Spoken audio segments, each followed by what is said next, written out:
Jaya Radha Madhava Kunja Bihari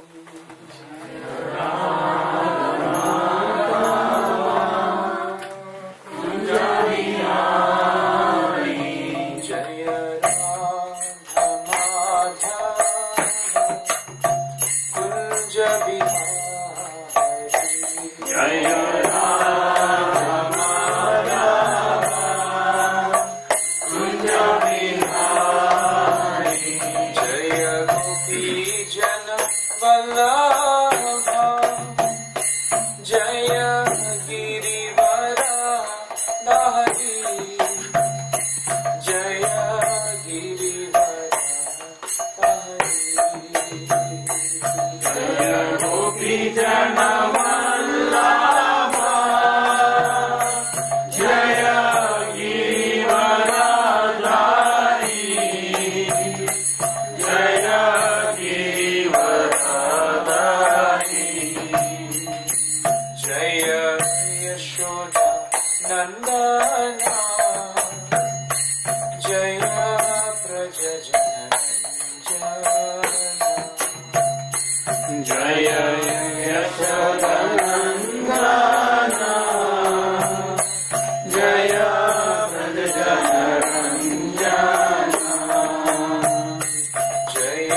Jaya Yamuna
Radha Madhav ki Jai. Jai Shri Shri Krishna Balaram ji ki Jai Shri Jagannath Baladev Subhadra Mai ki Jai Shri Shri Gaur Nitai ki Srila Prabhupada ki Ananta Kori Vaishnavinda ki Nitai Gaur Premananda. Om Namo Bhagavate Vasudevaya. Om Namo Bhagavate Vasudevaya. Om Namo Bhagavate Vasudevaya. Om Namo Bhagavate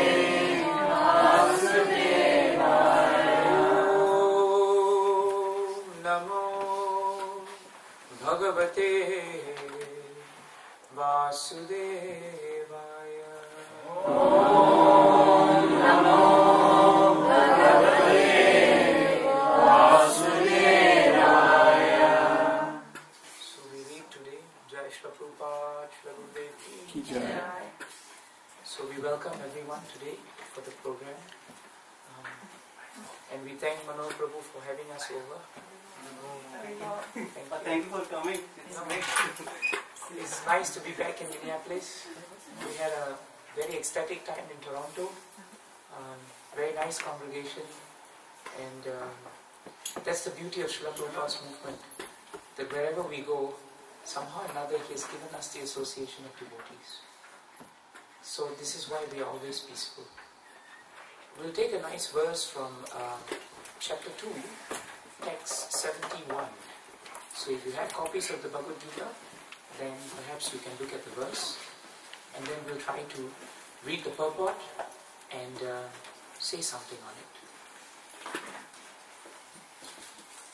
Vihaya kamanya sarva, Vihaya kamanya sarva, Vihaya kamanya sarva, Vihaya kamanya sarva, Umam charati nishpraha, Nam charati nisraha, Nirmamo nirahankaraha, Nirmamo nirahankara, Sashanti adigacchati, Sashanti adigacchati, Vihaya kamanya sarva, Vihaya kamanya sarva, Umam charati nishpraha, Nam charati nisraha, Nirmamo nirahankaraha, Nirmamo nirahankara, Sashantim adigacchati, Sashantim adigacchati, Vihaya kamanya sarva,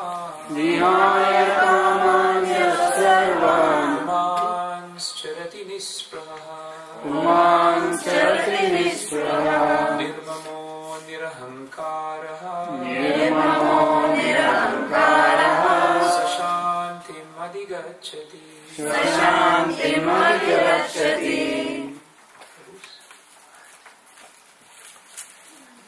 Vihaya kamanya sarva, Vihaya kamanya sarva, Umam charati nispriyaha, Uman charati nisraha, Nirmamo nirahankaraha, Nirmamo nirahankara, Sashantim adigacchati. Sashantim adigacchati.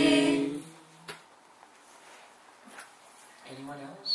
Vihaya kamanya sarva, Vihaya kamanya sarva, Umam charati nispruha, Uman charati nisraha, Nirmamo nirahankaraha, Nirmamo nirahankaraha, Sashantim adigacchati. Sashantim adigacchati. Anyone else? Chanting is always good because it means we're invoking Krishna's presence.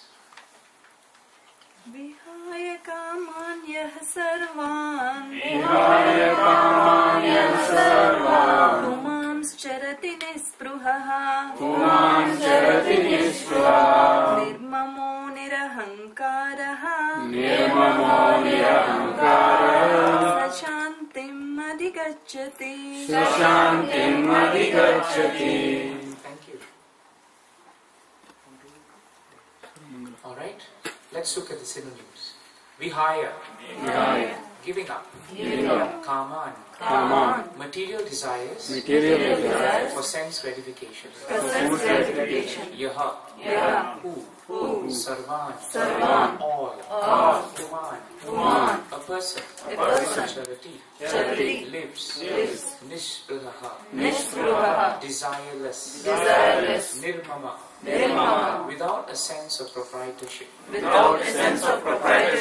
nirahankaraha, without false ego, saha, he, shantim, perfect peace, adhigacchati, attains. Translation and purport by His Divine Grace A.C. Bhaktivedanta Swami Srila Prabhupada ki Jai. Please repeat the translation. A person who has given up all desires for sense gratification, who lives free from desires, who has given up all sense of proprietorship, and is devoid of false ego, he alone can attain real peace. Please hear the purport. To become desireless means not to desire anything for sense gratification. To become desireless means not to desire anything for sense gratification. In other words, desire for becoming Krishna conscious is actually desirelessness. To understand one's actual position as the eternal servitor of Krishna, without falsely claiming this material body to be oneself, and without falsely claiming proprietorship over anything in this world, is the perfect stage of Krishna consciousness. One who is situated in this perfect stage knows that because Krishna is the proprietor of everything, everything must be used for the satisfaction of Krishna. Arjuna did not want to fight for his own sense satisfaction, but when he became fully Krishna conscious, he fought because Krishna wanted him to fight. For himself, there was no desire to fight. But for Krishna, the same Arjuna fought to his best ability. Real desirelessness is desire for the satisfaction of Krishna, not an artificial attempt to abolish desires. Real desirelessness is desire for the satisfaction of Krishna, not an artificial attempt to abolish desires. The living entity cannot be desireless or senseless, but he does have to change the quality of the desires. A materially desireless person certainly knows that everything belongs to Krishna. Isha vasyam vidam sarvam. And therefore, he does not falsely claim proprietorship over anything. This transcendental knowledge is based on self-realization. Namely, knowing perfectly well that every living entity is an eternal part and parcel of Krishna in spiritual identity, and that the eternal position of the living entity is therefore never on the level of Krishna or greater than him. This understanding of Krishna consciousness is the basic principle of real peace. Jai Shri Prabhupada, Transcendental Purports. Jai. So before we try and say something on this purport, we pray for the blessings of Srila Prabhupada, the blessings of our spiritual masters, blessings of all the Vaishnavas assembled, so that we will not say anything wrong or offensive in the course of our discussion. Om Ajnana-timirandasya Jnana-shalakaya Chakshurmilitamena Tasmai Shri Gurave Namaha Shri Chaitanya Manokishtam Sthapitam Yena Bhutale Swayam Rupa Kadamahyam Dadati Swapadantikam Vandeham Shri Guru Shri Yutada Kamalam Shri Guru वैष्णवं च श्रीरूपं साग्रजातं सहगना रघुनाथं तं सजीवं साद्वैतं सावधूतं परिजनसहितं कृष्ण चैतन्यदेवं श्रीराधा कृष्णपादान् सहगना ललिता श्रीशाखान्वितांश्च हे कृष्णा करुणा सिन्धो दीनबन्धो जगत्पते गोपेश गोपिका कान्ता राधा कान्ता नमोऽस्तुते तप्त काञ्चन गौराङ्गी राधे वृन्दावनेश्वरी वृषभानुसुते देवी प्रणमामि हरिप्रिये वंशकल्पतरुभ्यश्च कृपासिन्धुभ्यैव च पतितानां पावनेभ्यो वैष्णवेभ्यो नमो नमः। जय श्री कृष्ण चैतन्य प्रभु नित्यानंद श्री अद्वैत गदाधर श्रीवासादि गौर भक्तवृंद। हरे Krishna Krishna Krishna Hare Hare Hare Ram Ram Ram Hare Hare.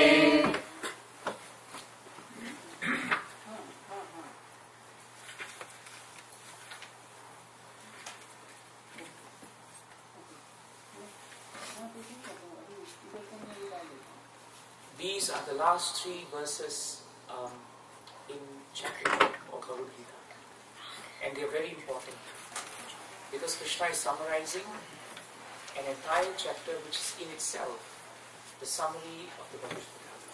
So it's a very, very important chapter.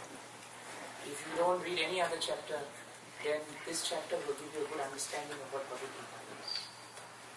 And in this verse particularly, Krishna has said that there is a formula to attain real peace. It's there.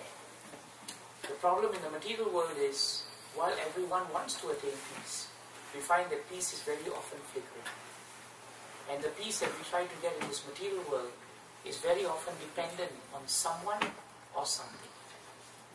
We always speak about finding inner peace, but very often you find that more often than not, we tend to depend on externalities more than what is within. For example, if you want to go and watch a movie, you'll find that while you may want to watch a movie, the fact remains that you probably wanted to go with a friend. And when a friend turns up or doesn't turn up, you may or may not enjoy the movie the way you would have if you wanted to have his or her company. In that way, we do everything based on someone or something. And because we do that, that someone cannot be there always for us. Very often that something is also not there always for us. So if one tries to hold on to something which is temporary by nature, is it not logical then that the happiness that you derive from this quest will also be temporary? It must. And in the same way, if you try to connect with something or someone who is permanent, then is it not true then that whatever you receive will also be permanent? This is something that we must convince our minds. Because it is the mind that actually gives us the most problem. The mind wants to run after happiness, but it doesn't want to run after happiness which is permanent. So, if we convince the mind, then the best way to get peace, Krishna is telling us, is actually to first start by giving up all desires for sense gratification. Now when you read the translation, this becomes a very difficult thing to achieve. Because it speaks of a situation where we are practically perfect. There is no sense gratification. We are all here today gathered because we only want to glorify Krishna. Even if no prasadam was served, we'll still be happy and go home. Will we? So like that, there's always some kind of expectation. But Prabhupada makes it very clear to us that to become desireless doesn't mean that there is no desire. That's the first thing we should accept. Prabhupada writes in the purport that no one can be senseless and no one can be desireless. Not as long as you have this material body. desires just before that. Beautiful verse. Apuryamanam achala pratishtam. In that verse, Krishna is telling a person who is not disturbed by the incessant flow of desires, which are like flows and flows of river into an ocean, that person alone can achieve peace. So Bhagavad Gita recognizes that we will always have desires. We cannot stop them. But our acharyas tell us that it's where we turn the desires to that finally will make us free of the desires. So in other words, when Krishna is telling us to give up the desire, it simply means that you put Krishna ahead of yourself. It's just like what we do in the material world. In the material world, when we love someone, we tend to put their interests ahead of ours. That's what actually love means. That's why people enter into relationships, hoping that someone will put our feelings ahead of theirs. And we would also reciprocate by doing that. If we didn't have that idea that we should give more, or there is a higher interest, then that noble character of who we are will never come out. Even if someone doesn't believe in God, if you just tell him, or if he behaves in such a way where he puts your interests ahead of him, would you not consider him to be a noble person? Would you not consider him to be, or her to be, a person of good character? In this world, so many people do charity. So many people sacrifice things for others. That sacrifice for a higher cause is in itself an automatic check on our desires.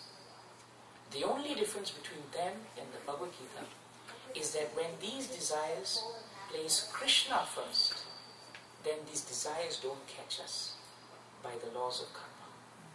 Otherwise, what happens is, we do perform acts of love for others. At the back of our mind, we're waiting for that day when you will reciprocate. And when you don't do that, that's the start of the end of a relationship. But with Krishna, it's different. With Krishna, it's the opposite way.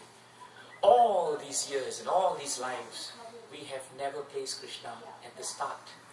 We've normally put him somewhere at the back, on the back burner, so to speak. But somehow or another, Krishna has never forgotten us. He's like the kind father who, despite the sons or daughters moving far away from him, has never forsaken us. And we know the proof of it. The proof of it is simply the fact that we are all gathered here today for a program. That is the proof that if we want to be desireless, we can do it even now. You all have other things to do on a Friday. Is it Friday? No, it's a Monday, isn't it? I was trying to have time. You all have so many things to do. Monday is the first day. In Singapore, nobody organizes a program on a Monday. Nobody. Not if, unless he wants only 2 people to come and he cooks less prasad. Otherwise, no, because Monday is the worst day to organize a program. In Singapore, everyone comes back only at 8.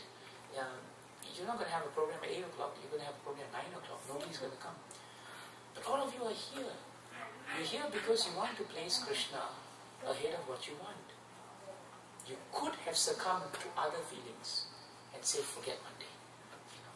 But you have done that, and that means, at that moment when you made your decision, you were desireless. If you chant Krishna's names, if you take up this process of devotional service to actually please Krishna, and as a byproduct you get pleased, that is desirelessness. That actually means that you don't have desires. Not that you don't have them, but as Prabhupada says, you channel them to put Krishna first and you second. By putting Krishna first and we becoming second doesn't mean that we will lose. Krishna says in 9:22 of Bhagavad Gita, Ananyas chintayanti mam, ye janaha parupasate, tesham nitya abhiyuktanam, yogakshemam mahamyaham. To those who are exclusively devoted to me, who are always trying to remember me, to these persons, I give them what they lack, and I preserve what they have. Who will give you this guarantee in the entire 3 worlds? Nobody can give you this guarantee. Krishna has it all covered. He will give you what you do not have. And what are we really lacking in this world? Peace. That's the sum and substance of this verse. Krishna has the capacity to give you peace. And he does it through the process of devotional service and through the association of devotees. One time Prabhupada was invited to the house of a prominent judge somewhere in India. And he went with a few disciples. There was little Saraswati. She was the first child born into Krishna consciousness. And she was a devotee in and out. That's what we remember reading Devakinandan. So Saraswati comes with her parents and the devotees, and they go and see this judge. The judge invites Prabhupada. Prabhupada speaks something on Krishna consciousness. They do kirtan. And at the end of it, the judge presents Prabhupada with a gift. And when Prabhupada opens the gift, it's a deity form of Krishna. So Prabhupada looks at the gift, and everyone's surrounded. And then what Prabhupada does is he gives Krishna, the deity, to little Saraswati. So Saraswati becomes very happy that she now has a gift, and it's Krishna. And because she is a child born into Krishna consciousness, for her obviously this is going to be the object of her affection. So she's playing and everyone's talking, when all of a sudden she puts Krishna on the table and she turns away. And the devotees see Prabhupada picking up Krishna and putting Krishna behind. And at that point in time, Prabhupada drops everything he's doing and he turns to Saraswati and says, Saraswati, where's Krishna? So she looks back at the table thinking that Krishna will be there. But Krishna's not there. So now she begins to become anxious. She looks around and everybody's asking, where's Krishna? Where's Krishna? And the more they asked, the more she became anxious. And she started to cry. At that point of time, one of the disciples of Prabhupada decides not to rephrase the question. So instead of asking, where is Krishna, Saraswati? The disciple asks, who has Krishna? Not where is Krishna, but who has Krishna? The moment he said that, immediately Saraswati's face lights up. And she points to Srila Prabhupada and she says, Prabhupada has Krishna. And the moment she said, Prabhupada has Krishna, Prabhupada gave a broad smile and he takes Krishna from behind and he just very kindly delivers Krishna to her. Now Giriraj Maharaj related this incident in Vrindavan in a class because he was there. And he said that when he and a few other devotees were there, at one level it looked very simple. It was just Prabhupada playing with a child. But then it assumed a lot more significance to the devotees there. Because they realized that while we are all looking for peace and we are looking for Krishna, if we don't have the mercy of a devotee, it's very hard to find Krishna. But they could realize that in the hands of a pure devotee like Prabhupada, who lived his life based on 271, who had nothing out of selfish interest, but who only wanted to have Krishna in the center and to give Krishna all.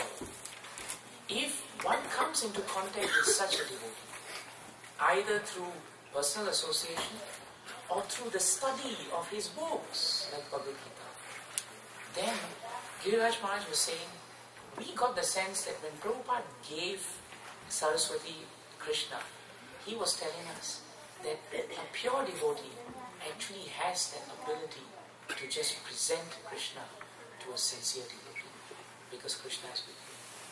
So this point is important for us. We should never take for granted what Bhagavad Gita and Bhagavatam is. And we should never think that we can actually attain this state of peace without the goodwill, the blessings of Krishna and the devotees. This is very important. And how do we get that? We get it by seriously following whatever is given in the Gita. So if the Gita tells us very simply that we don't have to get rid of desires, because you'll never be able to get rid of desires. Instead, you should have a higher desire. You should channel your desire. Every time you want to do something, it's very simple. We should ask ourselves, if I do this particular activity, will I be able to please Krishna? If I can please Krishna, go ahead with it. If I cannot please Krishna and the devotees, then I should refrain from it. Basic necessities are of course going to be there.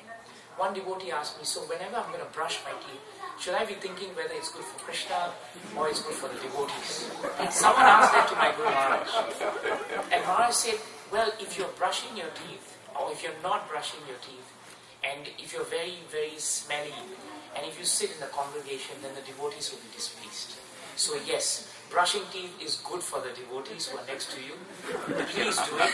It's desireless and it will free you of sense gratification. So we should understand that whenever we have a desire to perform an activity, Bhagavatam, Bhagavad Gita tells us, if you want to be peaceful, understand first that it should be for Krishna's satisfaction. Arjuna is the example in the purport. At the beginning of Bhagavad Gita, Arjuna did not want to fight. He gives the best arguments why we should not fight. And many of his arguments are compelling, very powerful arguments. But by the end of his arguments, he realized one thing. Despite all his arguments, he was still not peaceful. Which is why by the time he ends all his arguments, he turns to Krishna. And at the point when he turns to Krishna, he says, Krishna, now I am confused. Now I have lost my composure. That's two C's. I have become confused and I've lost my composure and I do not know what is to be done. I am now a soul surrendered to you. You please kindly instruct me what is to be done. And that's the turning point for all of us. If we can come to the point of humility, to really understand our true position, then no matter how much our efforts are there, very often in our own lives we lose our composures. Very often the situations in life can make us lose confidence in ourselves. It can make us confused. When that happens, instead of establishing the false ego over and over again and thinking that I know what I'm doing, I am the proprietor of everything, I am in control of everything, do what Arjuna did. Arjuna took the humble step and he accepted that at this point of time he needed higher knowledge. He needed to understand what the Supreme Personality of Godhead wants. And if we do that and follow in the footsteps of great devotees like Arjuna, then we can attain real peace. This is the royal road to peace. And this is what Arjuna did, and this is what all the great devotees in Bhagavatam did. All we have to do is follow it. So this is important. The next point that's very important in Bhagavatam and in Bhagavad Gita is this word vihaya. In this word vihaya, Krishna gives us the first solution to coming to peace, and that is to give up, to renounce. Now false renunciation is not what we want, but what is needed to be renounced is for us to understand this running after sense gratification is not going to help us. Eventually it will just make us a bit mad. But the more you run after sense gratification, the more you think that you will be able to satisfy your senses, the more you'll find that the mind will tell you, alright, I am satisfied, but not forever. Let me turn to something else now, and that will satisfy me. No, that's not very good. Let me turn to something else, and that will satisfy me. The nature of our mind is such, if I speak for 2 hours, you will all get restless. If someone else comes and gives you a different face, you probably want the variety. That is the nature of the mind. And the problem is, the mind believes that we should be living to satisfy ourselves. In the 5th canto, 5th chapter, 4th verse of Bhagavatam, very nicely stated, Rishabdev advises his sons, and he's saying, Nunam pramattam kurute vikarma yat indriya pritaya apripnoti na sadhu manye yat atmanoyam asannapi kleshada ashadeha. This verse is very important for all of us to realize. Rishabdev says, my dear sons, he's speaking to his sons, when a person considers sense gratification to be the ultimate aim of life, what happens to him? He certainly becomes mad, pramatta, after materialistic living. And he sincerely believes that by engaging in all kinds of activities, he will be able to satisfy his senses. But what he doesn't realize is, all these activities are actually sinful. Now sin is not something, sin has a very simple definition in Krishna consciousness. Sin simply means forgetfulness of Krishna. It's a very simple definition. Every time we perform an activity that doesn't bring us closer to Krishna, that activity makes us forget Krishna. And because that activity doesn't make us remember Krishna, we will have to be subjected to the laws of karma. We will get either good karma or we will get bad karma. It's a natural thing. So, Bhagavatam tells us, when a man thinks that the aim of life is just to satisfy the senses, then he becomes mad after sinful activities. But what he doesn't realize, Bhagavatam tells us, is that he has gotten this body, this material body itself he has obtained because of previous actions which had nothing to do with Krishna. And he doesn't understand that every time he has a desire which has nothing to do with Krishna, that desire will be fulfilled by the creation of another material body. A simple point. Prabhupada was asked this, and he gave a very simple explanation. He said, supposing I'm walking on the road, and I look at someone and I think that person looks very nice and I'm attracted to the person. That desire that I should somehow or another have association with that person may not happen in this life. But to facilitate that desire, if you can drop the feedback or the echo, I think the echo needs to be dropped. Yeah, no echo will be fine. If supposing I look at a car, give you another example. I look at a car and I say, this is a good car. I don't have facilities now to buy the car, but I desire to buy the car. So don't worry about it. You will get the car. But if you don't get it in this life, you definitely get it. You definitely get it in another life. So Krishna is so kind that if you want a car and you don't get it in this life, He will just give you another body. And you will take birth solely with the aim of getting the car you could not get in your previous life. No problems. If you say that, well, I have a wife, I'm not very happy with her, I would like to have another wife, it's not possible in this life for some reason or another, don't worry about it. Krishna will give you that body. The moment you desire, Bhagavatam says, that body is created, it's hanging in the closet, waiting for you to occupy it as soon as you leave this body, and whatever desires that are remaining unfulfilled here will be fulfilled in your next body. So every time we have a desire, there is a body waiting to fulfill that desire. And this is how we have lived our lives, life after life after life. And of course you and I know that by the time we reach the next body, we would have got tired or forgotten or not even have been conscious of our previous desire. And at that time when the car arrives, we're probably thinking, who wanted this car? I didn't want this car. I want something else. And there you go again.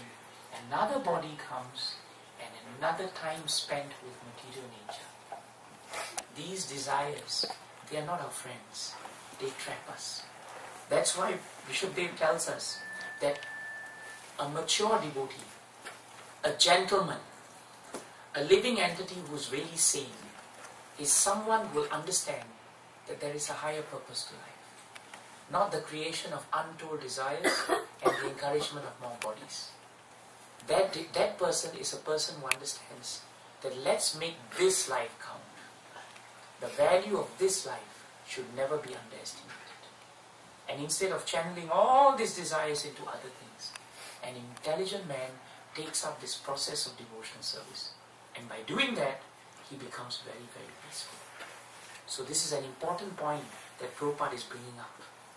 The problem with us is, we always claim control over whatever comes within our jurisdiction. Isn't it true? And if supposing as devotees we are told that we should not hanker too much for ourselves, what we do is, we live through others. And we extend our false ego through others. So what happens is, for example, if I don't have children, I may spend a lot of money on myself, on my clothes and everything. Then someone tells me, Prabhu, you have to be a devotee. You have to spend less, you have to spend more time with Krishna, but I have this desire still. And then I have children. So what happens now is, I spend less on myself. And I dress up my kids just the way I would always have liked to dress up myself. Or I teach my kids wonderful chanting of shlokas and everything, so that when they chant shlokas in front of other parents say, you are such wonderful kids, and you have done so nice chanting of shlokas. And all credit comes to the parent.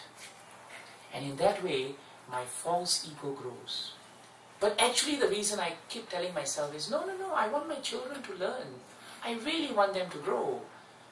But the byproduct of it, which is equally attractive, is the fact that I want the credit. The moment we want credit, there is automatic debit. The debit comes in the form of the fact that we have forgotten that whatever we are receiving, whatever that's coming to us, doesn't belong to us. That's why Prabhupada writes here, a false claim of proprietorship prevents us from becoming peaceful.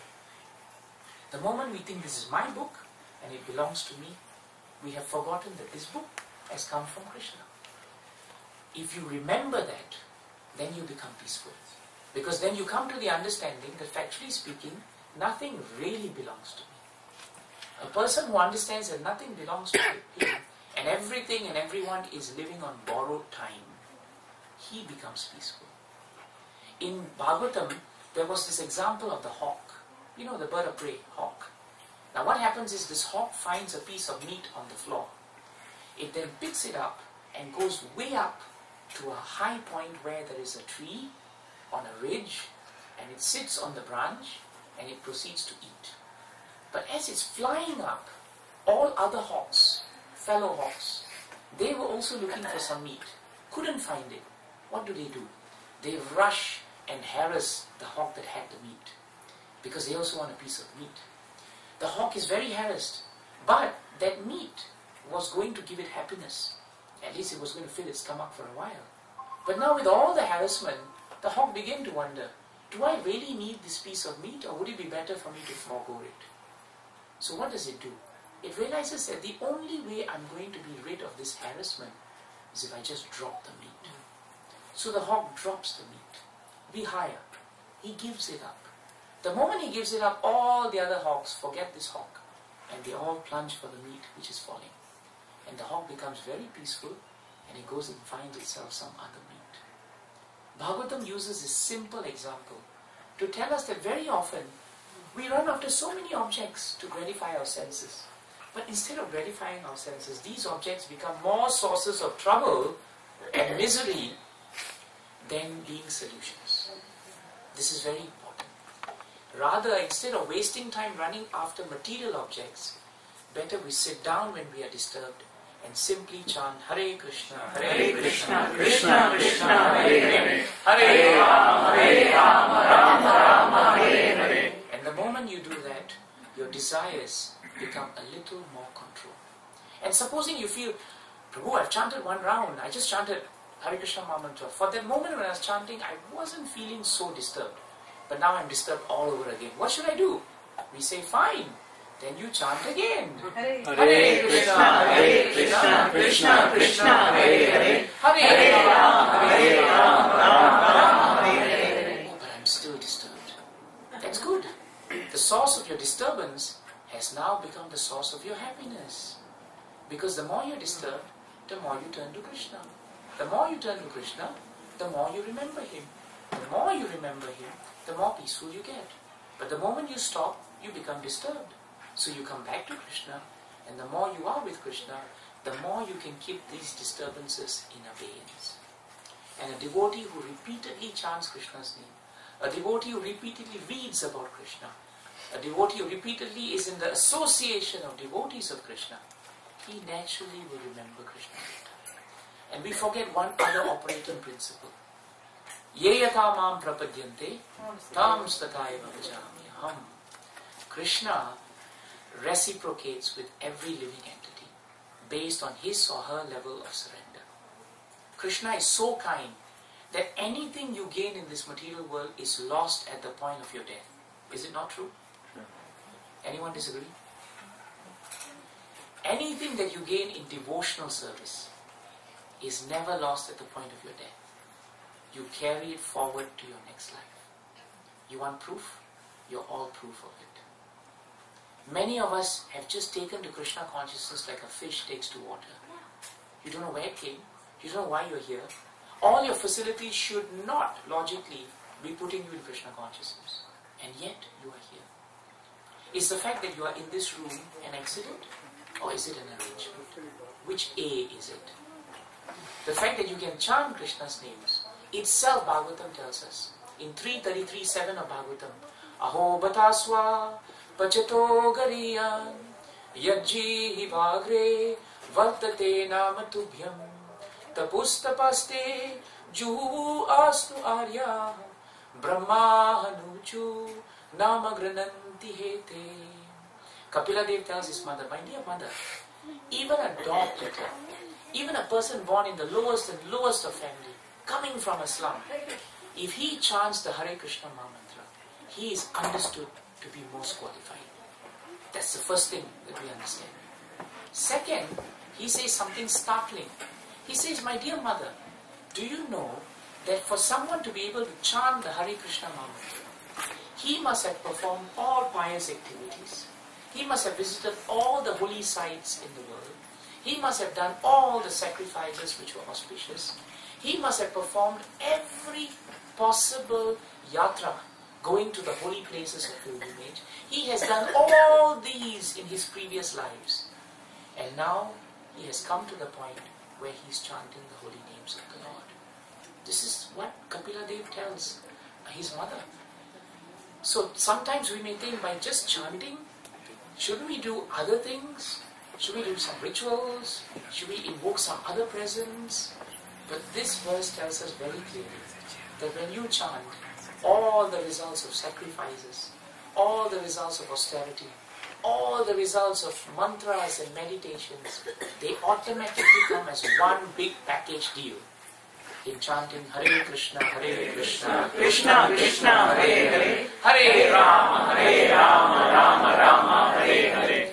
Alexander the Great was really great. Historically speaking, he conquered the known world. But if you read history, you realize that he was ultimately undone by a supposedly innocuous disease when he was very young. He was on his deathbed and he was extremely frustrated because even though he had worked so hard to conquer the known world, he was going to leave it. He summons his ministers and he tells them that I have 3 wishes at the point of my death that you must fulfill. And of course they say, please tell us, Alexander, what is it? The first is that after I die, I will be placed in a coffin. Ensure that my pallbearers will be all the physicians who tried so hard to keep me from getting into the coffin. That's my first wish. My second wish is that when you put me in a coffin, make sure that my hands, my palms, must be left out of the coffin so that everyone can see that there is nothing in them as I am leaving.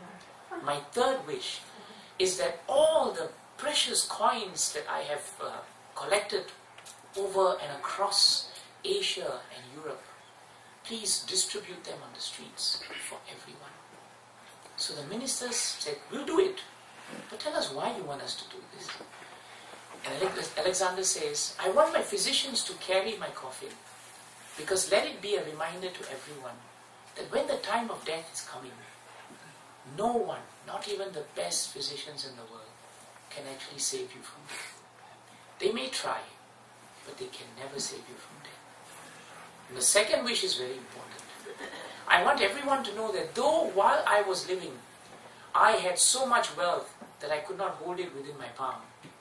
When I have left now, my palms are open, but all that wealth cannot be carried with me as I leave this world. All the wealth. And the last point is very important.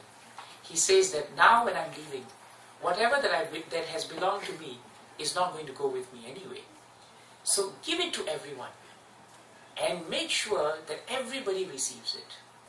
But then Alexander says here that I want everyone to know that all these coins that were precious to me in life have now been reduced to nothing, such that I can throw them and make them strewn on the streets. And then Alexander laughs and says, but you know what? While you try and teach everything to these people, the first point they may understand, yes. Second point, yeah, that's true. When they see the coins on the street and you tell them that they mean nothing, that's the part they will say, yes, but they will pick it up anyway. Because they do not understand at this point that this material body and whatever else that you have at the point of life cannot save you at the point of death and doesn't go with you at the point of death. So this is a very important lesson for us to take back. But on the other hand, the other thing that we should take back with us is that there is no loss to performing devotional service to Krishna. No loss to worship of God. Why? Because even if you did 1% of chanting in this life, you can be guaranteed that you will carry forward that remembrance of chanting. Krishna will somehow or another create a favorable atmosphere for you so that you will come again in the association of devotees, and your original consciousness of chanting, of being a devotee, will be revived. It will be revived. Have you sometimes met persons on the street when you're preaching? How you just give them a little and they pick it up so well that ultimately you find that they actually overtake you in devotional service. They just come one day and within a few years they have become so advanced in devotional service. This is evidence that they have just picked up from where they dropped off. And this is the greatness of devotional service. Bhagavatam gives us one example of this. Let's hear this episode and then we'll end the discourse. You all know the great example of Bharat Maharaj. In the 5th canto of Srimad Bhagavatam, Rishabdev had 100 sons. And of all the 100 sons, the most glorious is a personality known as Bharat Maharaj. Bhagavatam tells us that Bharat is so powerful a king in Indian history that India was previously known as Bharatvarsh, the land of Bharat. This is the Bharat. So Bhagavatam tells us that Bharat Maharaj was a great personality. He was so powerful and he was the emperor of the whole world. But despite being so busy in all his occupational duties of being a king, imagine you and I are so busy just with our office. Imagine being an emperor of the whole world. But Bharat Maharaj was 100% a devotee. He always considered that first, he did not own the kingdom. Second, he always considered that everything that came to him was actually the property of the Lord. He always considered himself merely as someone who was a caretaker. This is a good mood to keep in mind. Whatever that's precious that comes to us, if we treat it as if it is precious because it's coming from our Father, how much more responsible will we be in handling that item? Isn't it not true? Whereas if you think it's yours to do whatever you please, the chances are you tend to abuse it more than if you know that you are holding it on loan for the Supreme Father. In that mood, Bharat Maharaj ruled his kingdom as a caretaker. And he was so good that Bhagavatam tells us that he arranged his life in such a way that he served his family, he served his children, he served the subjects, but he always put Krishna first. This was his mood. The day came when Bharat Maharaj decided after thousands of years, in those days people lived a lot longer than we did, and Bharat Maharaj decided after many years of living and ruling that he wanted to dedicate entirely his time to Krishna. In other words, he wanted to retire from his kingly duties and he wanted to concentrate on Krishna in some ashram. So he leaves it to his sons, and leaving his wife, leaving his sons, leaving that amazing amount of wealth and proprietorship that he could have had, Bharat Maharaj goes to the forest and he lives by the side of a very famous river known as Mandaki river in this Pulaka ashram. It's very deep in the Himalayas, and that is where actually the majority of all our shaligrams, they all come from Mandaki rivers. So it is a very auspicious place because Krishna is there. So Bharat Maharaj settles down into his lifestyle, and daily he would sit down, he would meditate on Krishna, he would perform sacrifice for Krishna, and he would just chant, and he would read, and he was completely absorbed in the Supreme Personality of Godhead. And while he was doing that, he became more and more advanced in devotional service. One day, Bhagavatam tells us, he was sitting by the side of the river, and there was the opposite bank, when all of a sudden in front of him, he heard the roar of a lion in the jungle. The roar was so powerful that for that moment, even Bharat Maharaj was a bit shaken. And then he saw out of the bushes a deer, a female deer. She was running out in the bushes, and as she ran out of the bushes, he could understand that the roar of the lion actually petrified her. And Bhagavatam tells us she got so scared of the roar of the lion that when she was leaping across the stream from one end to the other, she actually gave birth. She was expecting, and she gave premature birth to a little baby deer. And the deer fell into the stream and it was in a precarious situation. The mother deer crossed over, but the fear of the lion consumed her, and she left her body shortly after. Bharat Maharaj witnessed this scene, and he saw the baby deer struggling in the water. So, Vaishnavas are compassionate. He immediately runs to the deer, picks it up, revives it, and brings it to his ashram. He then takes care of the deer for that night, makes sure it has food and milk, and next morning he's seated and he performs his daily bhakti. But the deer is moving around him because the deer doesn't see anyone else. And because it was very young, it had no one else to depend on. So Bharat Maharaj thought that this deer has come to me by the providence and by the arrangement of the Lord. Why has it come to me? It must be that I must serve the deer. So let me serve the deer and care for it. Nothing wrong with that. I'm a Vaishnava. Vaishnavas are compassionate. Isn't it basic human nature to care for someone?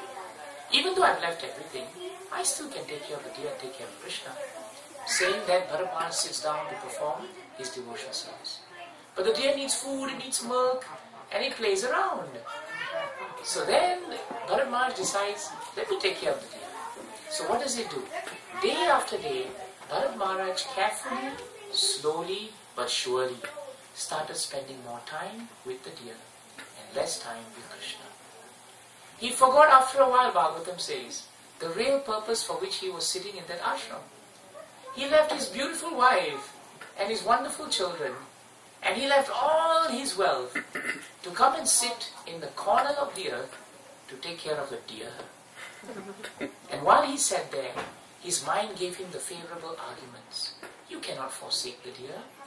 Krishna is eternal, he will always be there. But the deer is not eternal. And to the point where I must serve it, I must take care of it. And so Bhagavatam tells us, his affection for the deer grew so much that when the deer was happy, he was happy. Deer was sad, he was sad. Deer didn't eat, he fasted. Deer wasn't thirsty, he didn't look at water. When the deer jumped, he would jump. If the deer went into the forest looking for something, he would go into the forest looking for something. If the deer came and played with him while he was performing his devotional service, he would say, excuse me Krishna, but I have something to do. And he would take care of the deer. And every time he told himself, and he gave the favorable arguments, I will have time for Krishna later. Let me take care of the deer now. And one day the deer disappeared into the forest and for hours and hours never returned. And Bhagavatam tells us that Bharat Maharaj literally went mad. He went mad. He didn't go so mad when his wife went away to the neighboring kingdom to see her father. But he became mad when the little deer hopped off into the forest and didn't come out for a few hours. And then he started thinking, where's the deer gone? Has the deer forsaken me? Is it because I have not taken care of the deer? That's why he's gone away. Is he angry with me? He didn't look angry the last time I saw him. And then it became night. And Bharat Maharaj was obsessed with looking for the deer. So Bharat Maharaj spoke to the moon. The moon. He turns to the moon and says, my dear moon, you have illuminated the forest, but you have not illuminated my heart. My heart is vacant. Not in the absence of Krishna, as we chant in Sishashtakam, but in the absence of the deer. And when the deer came back, Bharat Maharaj felt complete. The time came when Bharat Maharaj's life was passing. And when his time came for him to die, Bharat Maharaj lay down in the forest. And at that point of time, all the years and the reason for coming to the forest was completely forgotten. And the only person he kept looking at fondly was that deer. And Bhagavatam said, just like a deer's son, not dear, as in dear, just like a deer's son sits down by his father, holding his hand while he leaves his body in this material world. This deer sat down by the side of his adopted father, Bharat Maharaj, and became very sober. And in that way, Bharat Maharaj remembered the deer remembered Bharat Maharaj, and he left his body. He came with an objective to leave his body by remembering Krishna, but he left it by remembering the deer. So next life, what does he become? Deer. He becomes a deer. He becomes a deer. Because the consciousness at the point of which he leaves his body, that consciousness he takes. And so Bharat Maharaj becomes a deer. All is lost, Not entirely. Because even though he forgot Krishna at the end of his life, Krishna did not forget what he had done for Krishna at the beginning of his life. This is the culture of gratitude that Krishna presents in Bhagavatam. Krishna never forgets even the tiniest thing that you have done. And this is something we must learn.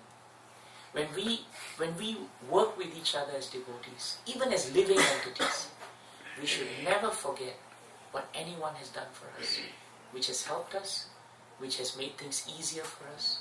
That gratitude is the hallmark of a devotee, because it is Krishna's monopoly. So Krishna remembered that this Bharat Maharaj, though he ended his life as a deer, and remembered the deer, but do not forget what he did all those years of being a devotee. There is so much that he has done to remember me. Never mind that at the last end he did not clear the last hurdle in the race. Krishna says then that I will give him the form of a deer, but I will give him one advantage. I will give him the consciousness to remember his past life. That is a great boon. So Krishna gives the deer, Bharat Maharaj, the consciousness to remember that he was Bharat Maharaj in his past life and that he forgot Krishna at the end of his life. So the moment Bharat Maharaj was born as a deer, he leaves the company of the other deers. And Bhagavatam tells us he has full understanding and regret of what he did last life. So now he says, Krishna has given me a chance, I am not going to do this, I'm not going to commit the same mistake again. So the deer goes into the ashram and he lives by the side of the forest, away from humanity and away from his fellow deers. And what does he do? He constantly meditated on Krishna. Constantly. How nice. And at the end of his deer life, Bharat Maharaj, in his incarnation of a deer, he remembers the Lord and he leaves his body as a deer. First, body remembers the deer, but Krishna intervenes and gives him recognition and understanding. He takes a deer body to just pay off the karma of forgetting Krishna. But he gives him a good subsidy and a good package. What happens to him? Next life, he attains a human body. But now he is known as Jada Bharat. Jada Bharat means Bharat, but he is very dull in his head. Jada Bharat is born into a family of a pious Brahmana. This pious Brahmana took care of Bharat Maharaj in his form now as Jada Bharat. But Jada Bharat now was fully cognizant of Krishna. Because now he remembered his deer life, and he remembered his life where he got caught by a deer. So having had again the benediction by Krishna to make him remember his previous life, Jada Bharat now realized, I am not going to commit the same mistake I made in the life previous to the one before. So he spends his life acting like a very dull, foolish human being. Why? Because when you are dull and foolish, people tend to leave you be. They tend not to harass you. And if they harass you, they tend to make you feel really foolish and really stupid. And Bharat Maharaj used that to inculcate humility in his heart. Because previously he was emperor of the world. Today he was foolish man number one. So the episode of Bharat Maharaj now ends in his last life. The Brahmana father dies and he is left with his other brothers. But the other brothers did not care for little Jada Bharat. They just fed him anything. They just carelessly neglected him. But because Bharat Maharaj in this life was not looking for sense gratification, what does he do? He takes all these as great boons from Krishna. Krishna, thank you for putting me in a neglected position. Because if others neglect me, I have to turn to you. So when a devotee is put in a reverse position, instead of thinking why Krishna is doing this, he should see the hand of Krishna to say that actually this strengthens my character. This will make me depend on Krishna more. And that is what we want. Otherwise our desires is what we depend on. And we do not depend on Krishna. So the time came when Jada Bharat was told by his brothers, since you're so foolish and so dull in intellect, the only good thing you can do is to take care of our crops. So you sit in the field all day long and make sure the cows don't come and eat. So that's what Jadabharat did. But he didn't sit down there idly. Bhagavatam tells us that he spent all his time remembering the Lord while performing his duties. So one day, a band of bandits, they're known as dacoits in India. These dacoits were moving around, and the leader of the dacoits, he wanted to perform a sacrificial ritual to honor goddess Kali, because he thought that by honoring her and by performing a sacrifice, his business of stealing would increase. Lately, business was bad. Couldn't get too much loot. He thought it's time for a little bit of an injection. I have to please the goddess. And he was advised by the priests who were in the community of thieves that he should actually sacrifice a very dull human who was almost an animal. Let's call that person a half-man animal. So the bandits caught a man-animal, Bhagavatam tells us, and was about to sacrifice him when he escaped. So they ran into these fields looking for an alternative, because they had promised the goddess, and it wouldn't look good on them if they backed off. So they were looking around, and one of them looked at Jadabharat and said, he looks really dull. This one can qualify. So what does he do? They call him and they say, come with us, we have something for you. Jadabharat is Jadabharat. He doesn't matter where he goes, it doesn't matter what he eats. He's just taking, yes, this is Krishna's arrangement, I will go with them. They take him, tie him up, clean him up, and then they present him before Goddess Kali. The bandit leader now takes up this huge, sharp-looking, very, very, very long sword. And he now invokes the presence of the goddess and says, my dear goddess, accept this as our humble, sincere offering. And at that point of time, the goddess Kali, who was present in the form of the deity, began to think. She thought, Jadabharat is a great devotee of Krishna. And I am the superintendent of this material world, and Krishna is my Supreme Lord. Why would the Supreme Lord be pleased if such a great devotee is offered to me in sacrifice? I will never allow that, because it will never please Krishna. See, even Goddess Kali is living her life in such a way that she would rather please Krishna than to satisfy herself with this ritual. That is why she is a goddess, and that's why you and I are ordinary. So Goddess Kali becomes very upset, not with Jadabharat, but she becomes upset with this gang. She says, all of you are rascals number one. You have no understanding of what it takes to please me. And Bhagavatam tells us, as the ritual and the mantras were being chanted, the goddess Kali leaped out from the altar. The deity had come alive. She had multiple arms and multiple weapons. Instead of rushing for Jadabharat, whom was supposed to be the object of sacrifice, this goddess Kali starts to run after all the dacoits present in the room and very happily proceeds to chop their heads off. So instead of the dacoits gaining, this devotee who was very dull and seemingly unprotected became protected by Krishna on the strength of his devotional service.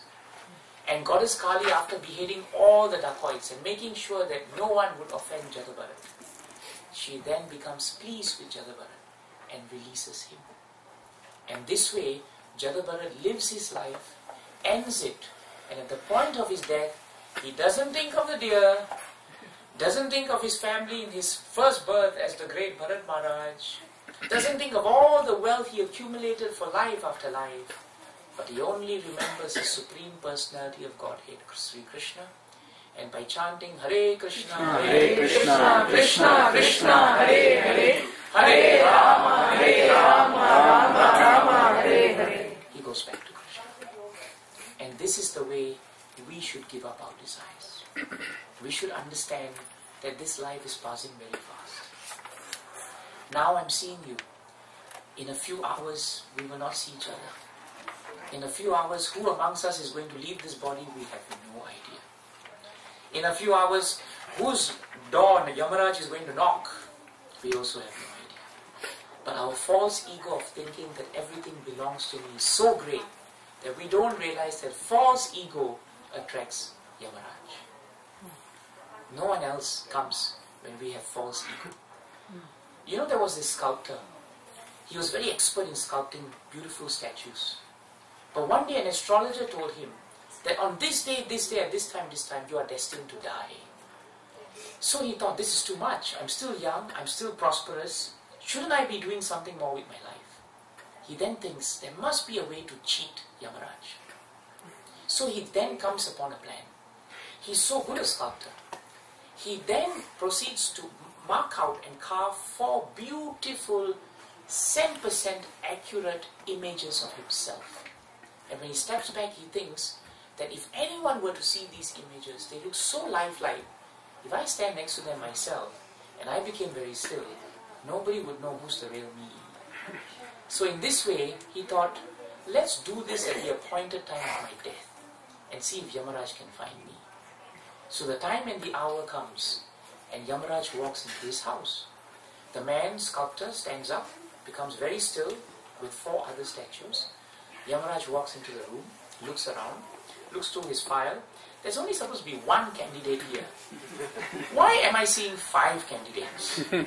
And they all look alike and I'm not sure which one fits the bill. So he looks and looks and for the life of him, he cannot tell the difference. Now inside the heart of this man, he's becoming more and more confident as time passes. Because he thinks, maybe Yamaraj will turn around and say, wrong file, wrong house, and he'll walk away.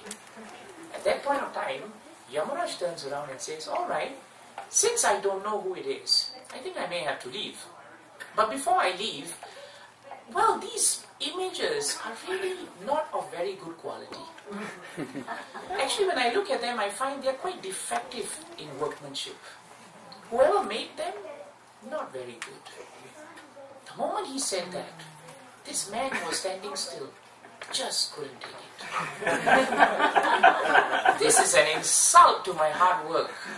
He jumps out of his stillness and says, Yamaraj, how can you say that? Do you know how much of skill, dexterity, and pure gifted talent there must be in making something that fooled you for so long?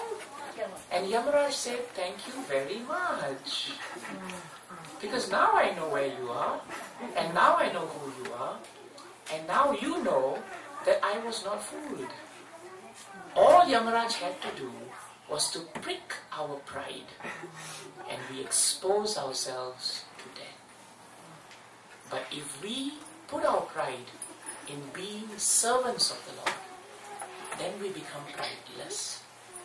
If we understand that whatever comes to us goes back to Krishna, we become desireless. Then, whatever devotional service we do, don't worry. Because just like a sincere devotee like Bharat Maharaj, even though he was faced with an obstacle that ultimately looked like it would wipe him out, Krishna was so kind that he allowed him, he gave him a window from which he could walk back into the kingdom of God. So we should never become discouraged when we perform devotional service. No doubt there will be obstacles. But if you did not do devotional service for Krishna, if you did any other service, do you think you will be free of obstacles? You would not. So better to have obstacles and remember Krishna than to have obstacles and forget Krishna. In this way, devotional service is all-conquering. Jai Grantaraj Srimad Bhagavatam ki Jai Grantaraj Srimad Bhagavad Gita ki Jai Srila Prabhupada ki Jai Srila Gurudev ki Jai Ananta Koti Vaishnavinda ki Jai Nitai Gaura Premananda. Are there any questions, any comments, any realizations that devotees would like to put forward? Are there any violent objections? You can also do that. No prasadam then.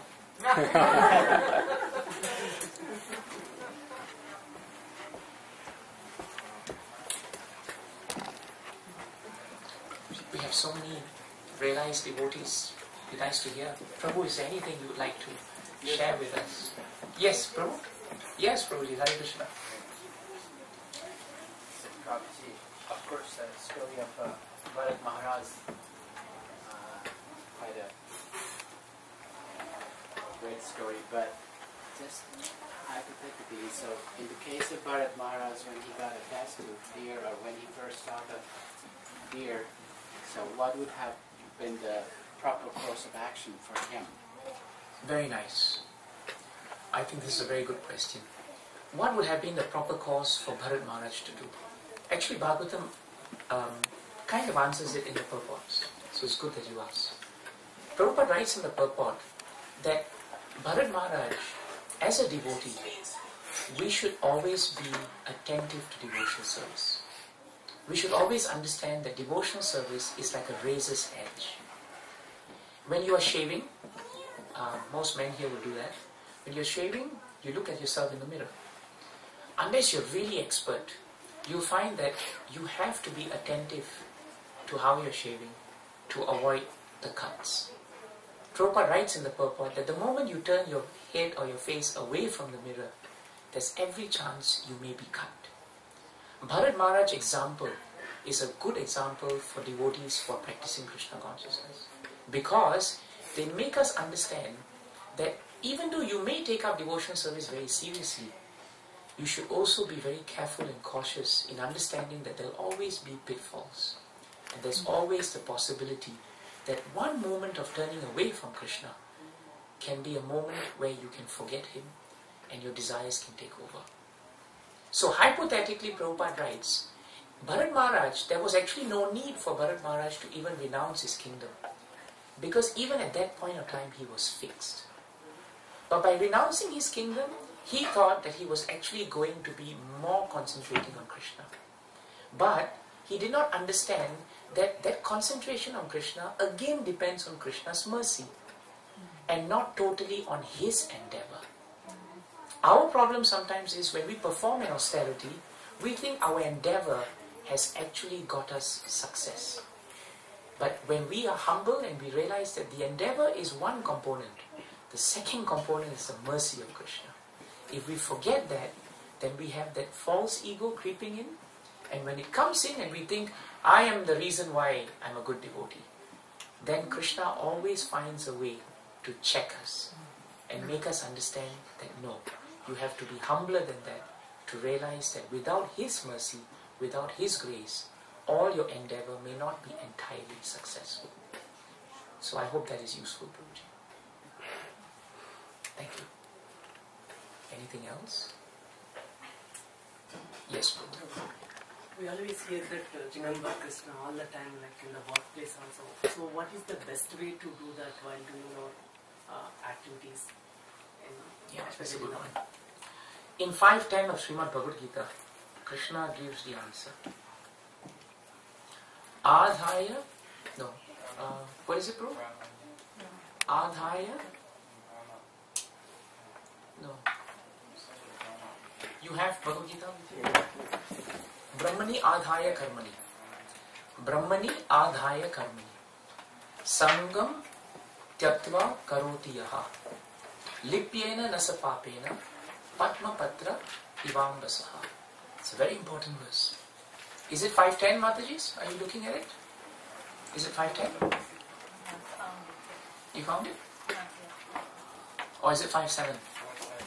5.10. I remember 5 times 2. Yeah. Okay, so you have it there. It's Brahmani Adhaya Karmani. Now, please read to me what Adhaya means in the word to word. Adhaya means resigning. Exactly. Resigning. That's how we have to work.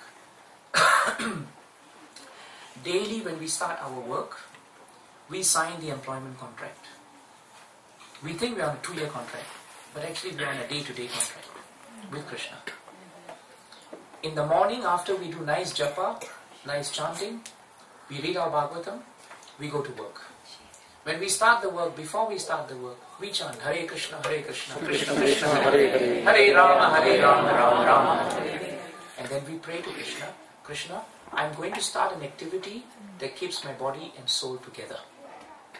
But when I start this activity, I start it by praying to you that I be given the consciousness to remember you and dedicate the results of this activity to you. That prayer to Krishna is very essential. That forms the basis of 5.10. Then when we start our work, our activity, karmani, we start it by understanding who our real employer is. Arjuna thought his employer was the Pandavas, self-employed. That's why he thought I'm fighting the war. But the moment he realized that he was fighting for Krishna, then he realized, my God, Krishna wants me to fight. So it's not important whether I want or not. It's not important whether I like the work or not. But if the Supreme Personality of Godhead has told me, you're on the payroll, shouldn't I do my best for Krishna? In that mood, when an employee of Krishna starts his work, Prabhu, then he signs and he starts his work. At the end of the day, when his work is finished, Brahmani adhaya karmani, he resigns. When you resign from your work, you resign daily. Sign off. Contract finish. And what are the results of the contract going to? They are going to Krishna. Brahmani adhaya karmani. One who resigns from the results of his activities, sangum tyaktva karotiyaha. He is not touched by that activity. You may be disturbed during your work. Of course we will be stressed out. I'm in court half the time, and judges are very bad people to work with. Judges are human beings. We forget that. You go into court some days and I get a bad judge and I say, good morning, sir. And he says, what's so good about the morning? I'm going to have a bad day in court with this character. Then I say, it's good because, I thought it was polite. Don't patronize me. This is what you get. So work is never going to be very nice the moment you say Hare Krishna, Krishna Krishna, Hare Rama, Rama Rama. Then we are on the wrong ball. The point is, work will always be challenging. But if we understand that with all the challenges, we are trying to do it for Krishna, Krishna will accept our sincere effort. Then, lipyena nasa papena. This pap, the sinful actions of the work that will come if you are employed by the firm and you have no consciousness of Krishna, they will catch you. So you work hard, you enjoy, you don't work hard, you suffer. And like that, life after life is going. But one who is resigning and being employed daily by the Supreme Employer, he is not touched by sin. Just like Padma Patra Ivam Basaha. Like a lotus flower which grows in mud, but it is never touched by mud. And just like water that drops on the lotus flower, it just slides off. The lotus flower grows in dirt. It is touched by many things, but at the same time, it is untouched. In this way, we should be in this world, but we should not be of this world. Is that helpful, Prabhuji? Thank you. I think we should do Kirtan. Shall we chant Krishna's names? Yes. And after chanting Krishna's names, we should become more fired up to understand that our only form of happiness and real peace actually comes when we are in sadhu sangha, which we are doing now, and when we have the association of Krishna. Please do not be discouraged, because after you leave this house, after you've tasted palatable prasadam, the material nature will catch you outside. And the material modes will descend on you very quickly. But when they come hard on you, you must be equally convinced to chant Hare Krishna, Krishna, Krishna Krishna, Hare Hare, Hare Rama, Rama Rama, Hare Hare.